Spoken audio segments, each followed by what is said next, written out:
एक समय की बात है, एक छोटे से कस्बे में मगन नाम का आदमी रहता था। मगन अपने घर में बेटे और पत्नी के साथ रहता था।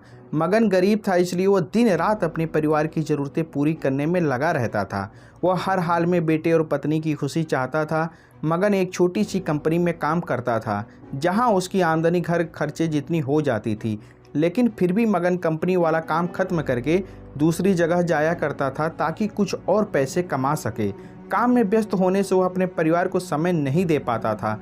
मगन 24 में से 15 घंटे घर से बाहर काम में निकाल देता था।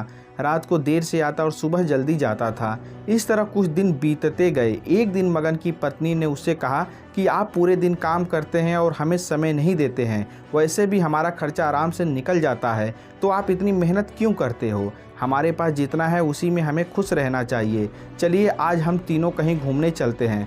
तब मगन कहता है कि बस कुछ समय मुझे और मेहनत करने दो, फिर आराम ही आराम है। इस तरह मगन मेहनत करने में लगा रहता। उसका बेटा भी उससे अक्सर कहता रहता था कि पापा आप मेरे साथ खेलो, बैठो और मुझसे बातें करो। लेकिन मगन हमेशा काम के लिए कहकर कभी उसे समय नहीं दे पाता था। कुछ समय और बीत गया। अब मगन की किस्मत चमकी। मगन की नौकरी जिस कंपनी में थी, अब उसका मालिक मगन को मैनेजर बना देता है, क्योंकि मगन काफ़ी समय से वहां काम करता था और अब वह मालिक का विश्वास पात्र बन गया था। मैनेजर बनने के बाद मगन बहुत अमीर हो गया। उसकी आमदनी अच्छी खासी थी। अब वो कुछ भी खरीद सकता था। उसकी गिनती धनी लोगों में होने लगी। पत्नी और बेटा बस एक बार कोई चीज़ मांग लेते तो वह तुरंत हाजिर कर देता था। एक दिन बेटा और पत्नी दोनों मगन से बहुत ज़्यादा जिद करते हैं कि वे तीनों समुद्र के किनारे घूमने चले।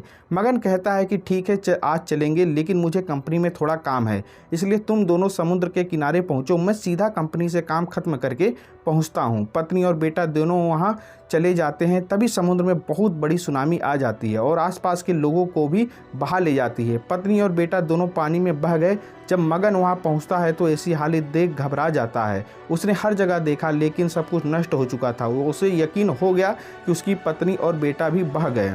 वह जोर जोर से रोने लगा और अपनी पत्नी की बात को याद करने लगा कि हमारे पास जितना है उसी में खुश रहना चाहिए और अपने परिवार के साथ खुशी के नए पल बनाने चाहिए, ताकि हम उसे हमेशा अपने दिल में संभाल कर रख सकें।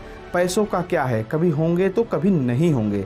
सीख: हमेशा अपने परिवार के साथ समय निकालकर बैठना चाहिए। दोस्तों, अगर आप सभी को मेरी यह कहानी पसंद आई हो तो कृपया लाइक, शेयर और कमेंट करें।